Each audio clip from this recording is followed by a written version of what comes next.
Hello and welcome to Lesson 2.3 in the Atlas tutorial series. Today we're going to spend a little bit more time playing with and manipulating the camera controls, and in particular we're going to look at what quad view is and what it's used for. Now, if you've ever played around in Atlas before, any 3D environment for that matter, it's pretty obvious how working in a 3D environment on a 2D computer screen can cause some challenges. Not only do you have to worry about an X and Y coordinate, but you also have the Z coordinate. When working on a flat monitor, you can get some pretty strange optical illusions that make learning how to use and manipulate the camera all the more important. When we're done today, you should see a couple illusions that can happen as a result of having the camera positioned a certain way, and learn how to use the quad view to correct those problems. So let's go ahead and get started with lesson 2.3 on further manipulating the camera so that it works in the way we want it to. Using a 3D camera on a 2D plane can create sorts of optical illusions. I've just created this scene right here that has a cowboy on the left and a sheriff on the right from the Old West gallery. Ask yourself right now, which one of these objects is bigger? It should seem pretty obvious. It's the sheriff. The sheriff on the right is nearly 2 times the size of the cowboy. In fact, the cowboy is a lot bigger than the sheriff, but the camera doesn't allow us to see that. Let's take the camera and move it up in the air and tilt it down. See that the cowboy and the sheriff weren't actually standing next to each other. They were pretty far away from one another. If I were to take the cowboy and drag him so that he's next to the sheriff, and then reset the camera to where it was before, you can see that the cowboy is a lot bigger than the sheriff. When my camera is positioned near the ground and tilted upward, it's nearly impossible to tell how far away an object is because the ground is relatively flat. If I were to take the sheriff right here and move him towards me, he's not actually growing, he's just moving closer to the camera. When I move the camera up and pan it down, we can see how that effect was created. This is why learning how to use and manipulate the camera is very important. It can play with perspectives and make things appear different than they are in reality. And how about this scene right here? I've added a battle axe and a knight from the medieval gallery. I wanted to create a scene where it looked like the knight was holding the battle axe over his head. It looks pretty good from here. But again, the camera perspective is making it a little bit difficult for us to judge this scene right here. From this current angle, there doesn't seem to be a question about it. Clearly the knight is holding the battle axe. But let's move the camera up and tilt it down. We can see that in fact, the battle axe is nowhere near the knight. If I were to take the battle axe and move it closer to where the knight is actually standing, by moving the camera around and panning, we can see that the battle axe is giant.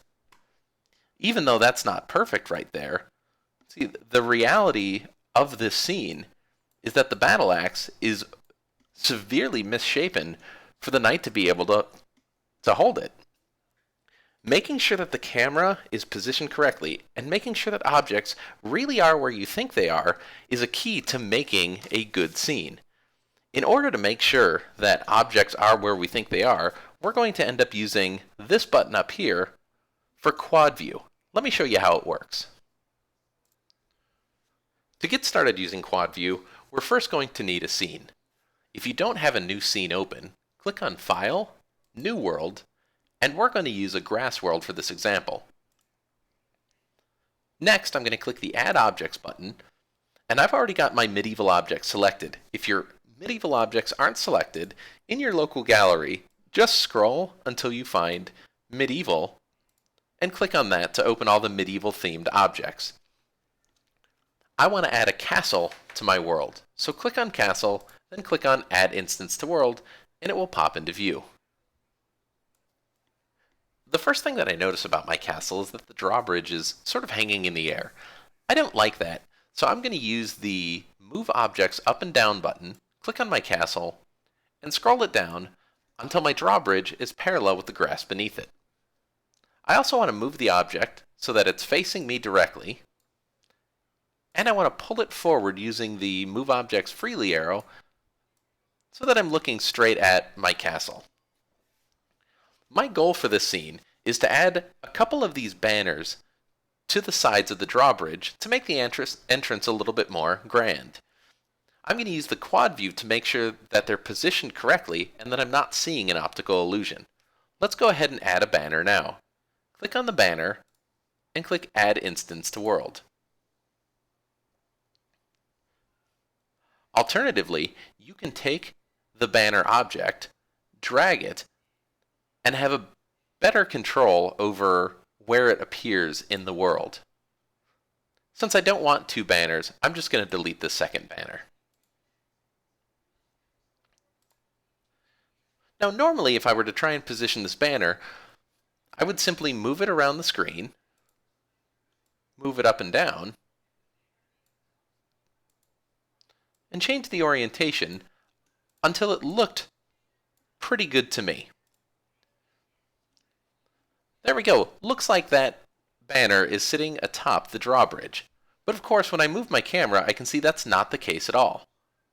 The quad view will help us position this banner perfectly so it's exactly where we think it is. Quad view can be a little bit tricky to use, but with practice, you'll master it. Let's open quad view by clicking the quad view button. My current camera view occupies the window on the top left. The top right window is a picture of my scene directly from the top. That is, it's a 90-degree angle looking directly down on my scene.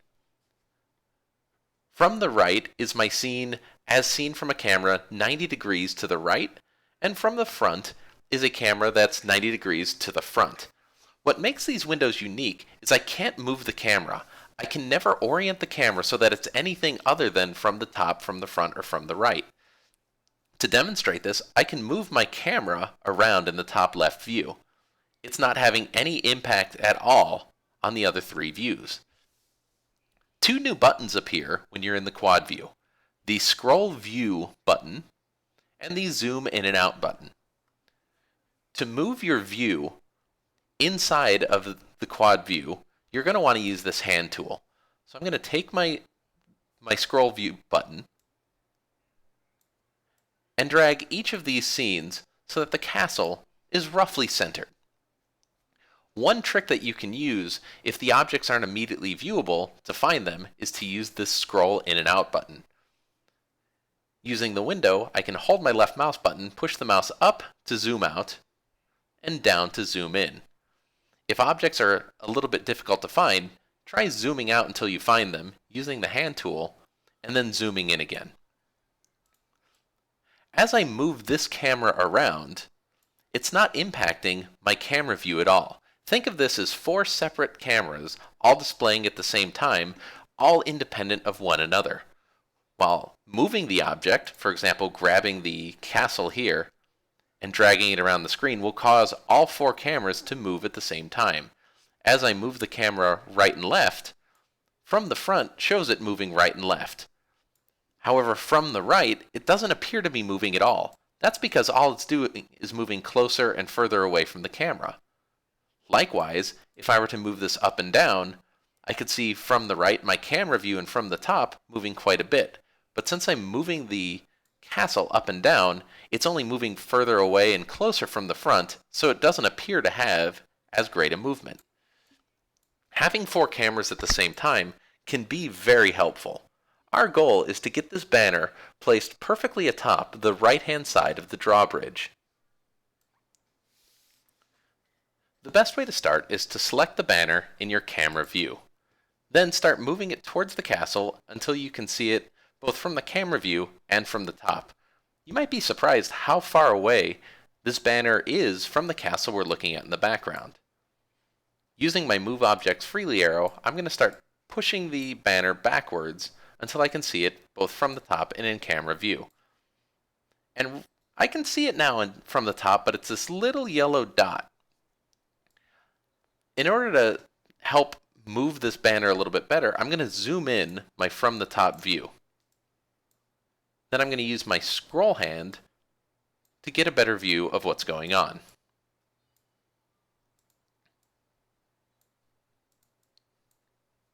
Then I'm going to go back to my camera view and continue moving the banner.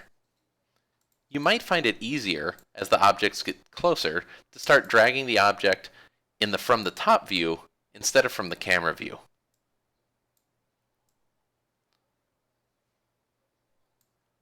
Since I know I'm looking at this drawbridge directly from the sky, I now know that this banner is directly on top of my drawbridge. What I'll notice now, if I move my camera view in, when the banner's in the correct spot, it's pretty small compared to the castle. I'm going to resize it now as well so that it's a little bit bigger. I'm going to do this in my camera view by selecting the banner, selecting Resize Objects, and making the object a little bit bigger than it was. The next thing I want to do is make sure that it's atop the top of the wood in the drawbridge. I'm going to do this from the front. So in my from the front view, I'm going to zoom in, making sure to keep my object centered until I've got a good view of the banner. Using my Move Objects Freely arrow, I'm going to take this banner and move it so that the base of the banner is right on top of the wood of the drawbridge. You'll notice, as I'm moving the object up and down, it's not changing a whole lot from the top. That's because I'm mainly using the elevation change rather than moving it left and right and around. I'm going to click Remind Me Later on that, so let's go ahead and get the banner, which is now perfectly atop the drawbridge. Now I'm going to zoom in from the right, keeping my object centered in the view, to see what it looks like directly from the right. Now, this particular camera angle might not be the best for what we're doing right now. That's because from the right, this object is a little bit further away, and we're being obscured by the drawbridge that pokes out. However, we want to add a second banner to our drawbridge, and we're going to do this by using the Duplicate Object button. That's this one right here with the two faces. Click on Duplicate Objects, position your camera so that you can see both the left and right side of the drawbridge, then click on the banner, and drag another over to the left. It'll keep the same height as the first, so that I know it's still at the correct height. I can verify this by using my scroll view, clicking on From the Front, and dragging over until both banners are in view. I know they're on the front of the drawbridge because I can see them from the top. And from the right, even though that I'm a little bit of a perspective, I can tell that these are in the right spot. Next thing I want to do is add a few more banners. So I'm going to copy objects, copy it from the top, and drag the banners back until I have 3 on any side.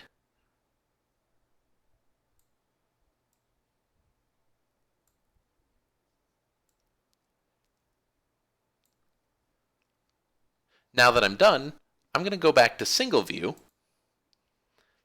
and I've got banners on all sides of the castle, and as I move my camera around, I can see there's no optical illusions here. The banners are all in the correct spot relative to the drawbridge.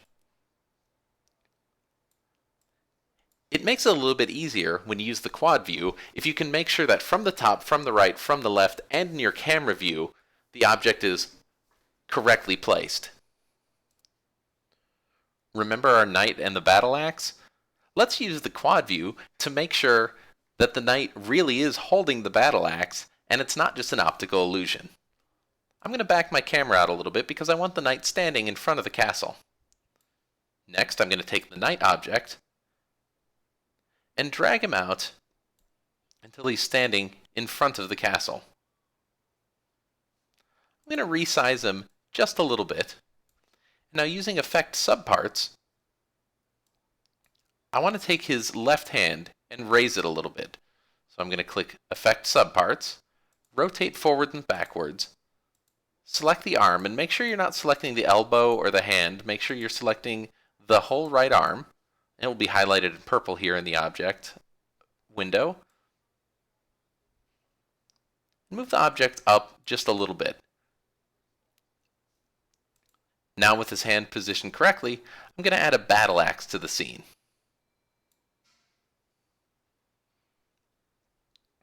Now that the battle axe is in the scene, I'm going to go back to quad view and center the knight in all of my scenes. With him centered, let's zoom in.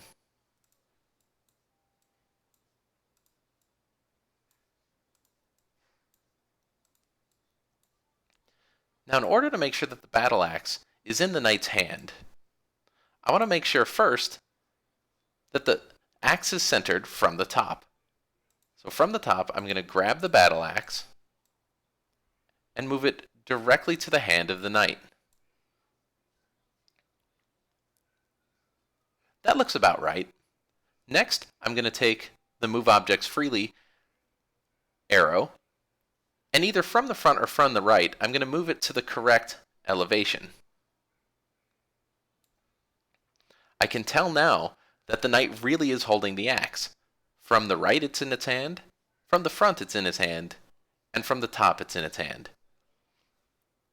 I'll probably want to resize this axe a little bit because it looks a little bit small for this knight. So now that I know it's in the right spot and from the right perspective, I'm going to click Resize Objects, click on the axe, and resize it until it's the appropriate size for the knight.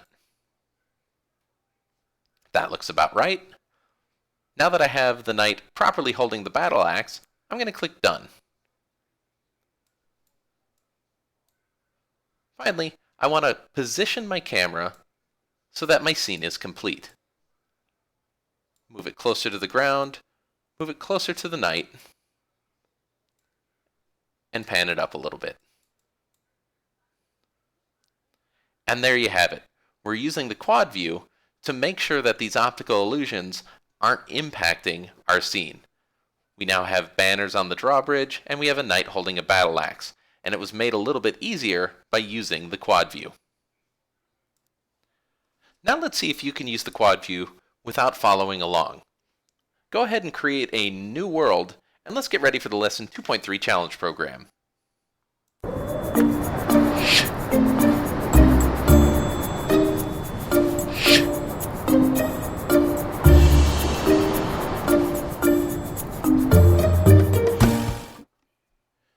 Your challenge program this week is to create a scene in which people or objects are holding other objects, but holding them properly, not just optical illusions. I've chosen to, I don't know why I selected a space world, but I did. I selected a space world, and I have two people playing musical instruments. I have Natalie on the left, who is playing the bongo drums, and I think it's Nate from the People's Gallery on the right, who's holding an electric guitar. I've positioned their hands so that it looks like they're actually holding the objects. If we close this and go into quad view, you can see the objects are positioned correctly. From the top, Nate is definitely holding his guitar, and Natalie is definitely playing the bongo drums. From the front and from the right, this looks correct as well, and it looks correct in the scene. So I know that these guys are actually holding the objects that I think they're holding. It may not seem like a big deal right now, but when you get into animation and vehicle properties and some of the stuff we'll be doing in later lessons, making sure that objects are positioned correctly becomes super important. So when you leave this lesson right here, you should be able to use single view and quad view to create a scene in which people are holding objects. You can find a number of these. You can try and recreate this scene right here with musical instruments. Like the musical instruments tab over here has a lot of different holdable objects and objects that you can interact with. The medieval category has swords and axes and things like that that you can position on knights, like this battle axe and this lance, this shield, and this sword. There's a number of other things that you can use as well, so use your imagination, but make sure that you're creating a scene in which objects have to be positioned correctly and are either being held or positioned related to other objects. If you can do that, you're in good shape. As always, if you have any questions, please leave them in the comments. I'll help you out any way that I can. Thanks for watching, and have a great day.